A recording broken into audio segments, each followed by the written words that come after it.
Aqui, Atos 2:42, marquei algumas palavras em vermelho e vamos falar sobre elas. Eles perseveravam no ensino dos apóstolos e na comunhão. No partir do pão. Tá aqui, eu coloquei aqui, ó, azulzinho aqui, ó.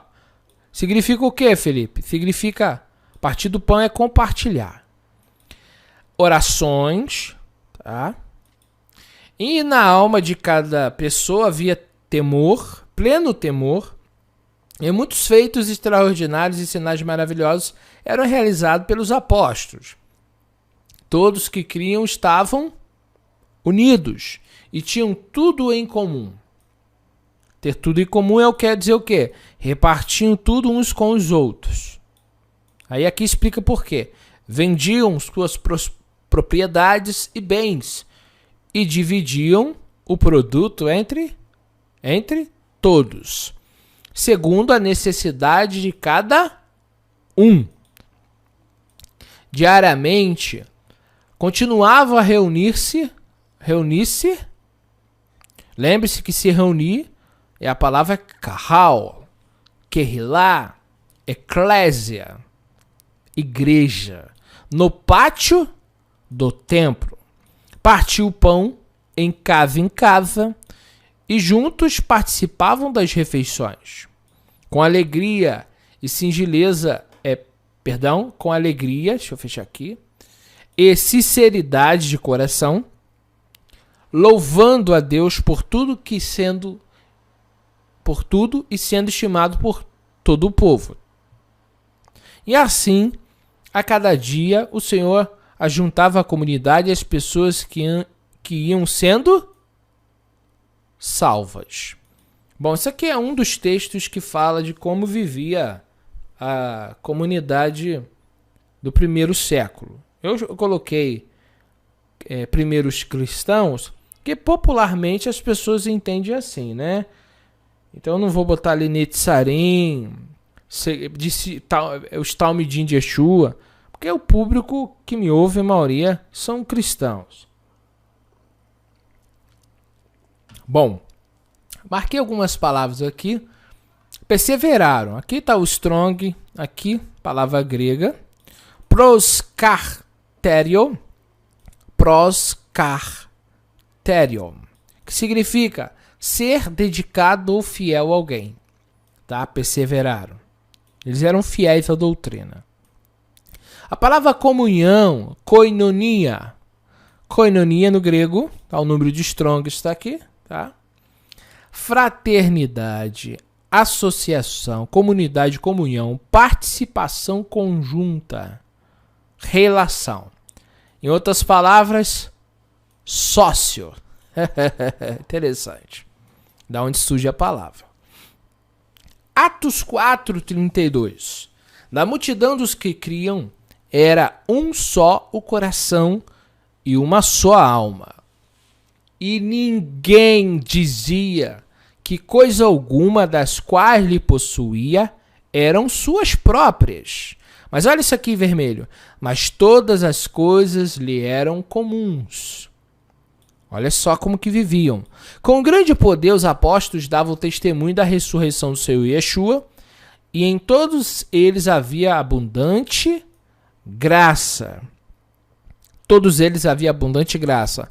Pois não havia entre eles necessitado algum, porque todos que possuíam terras ou casas vendendo traziam o preço dos que vendiam e o depositavam aos pés dos apóstolos, e se repartia com qualquer um que tivesse necessidade. Então, vocês observaram, está na Bíblia de vocês. Isso não é livro meu, eu não escrevi Bíblia nenhuma. Isso está na tua Bíblia. Mas é possível que você nunca leu isso. Talvez se você caiu aqui no canal, não sei como, talvez você nem sabe que isso está escrito na tua Bíblia. Teu pastor talvez nunca passou por esses textos. Seu bispo, seu reverendo, seu padre, nunca passaram em Atos para aprender com a comunidade padrão, com a comunidade exemplo, como deve ser um povo de Deus. Vocês pararam para observar que ali tem algo interessante. Havia abundante graça. Ninguém tinha necessidade de nada.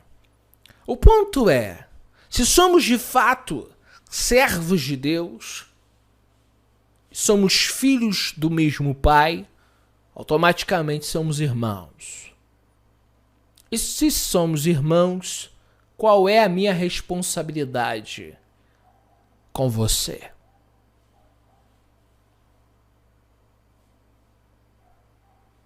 Qual é a tua responsabilidade comigo?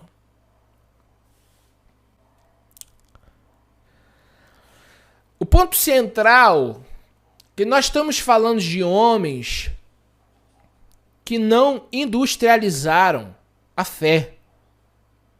Homens sinceros, transparentes, dignos, honrados. Estamos falando de uma comunidade que deveria ser seguida, os seus padrões. Você não vê os apóstolos impondo nada. Tudo é feito de forma muito voluntária e espontaneamente. O interessante é quando você tem o Espírito de Deus, quando você tem Deus dentro de você, quando você é um habitado do Espírito de Deus, você para de ser mau, para de ser egoísta.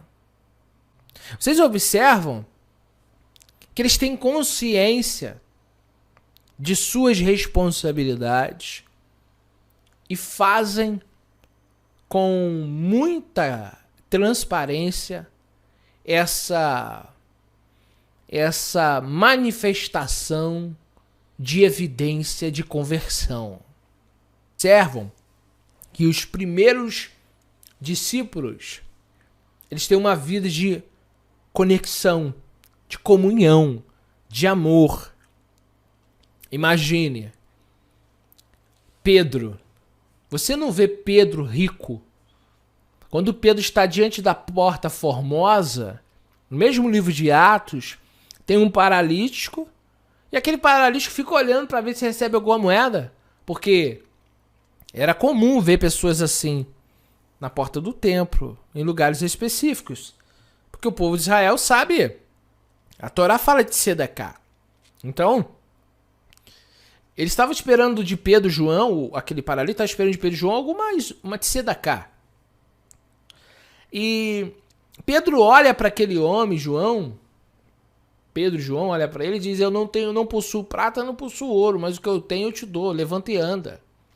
Então os recursos que entravam na comunidade não ia para o bolso de Pedro, não ia para o bolso de João, era para a comunidade. Você está entendendo o negócio? Você está vendo o que está na Bíblia, o que está acontecendo aí fora?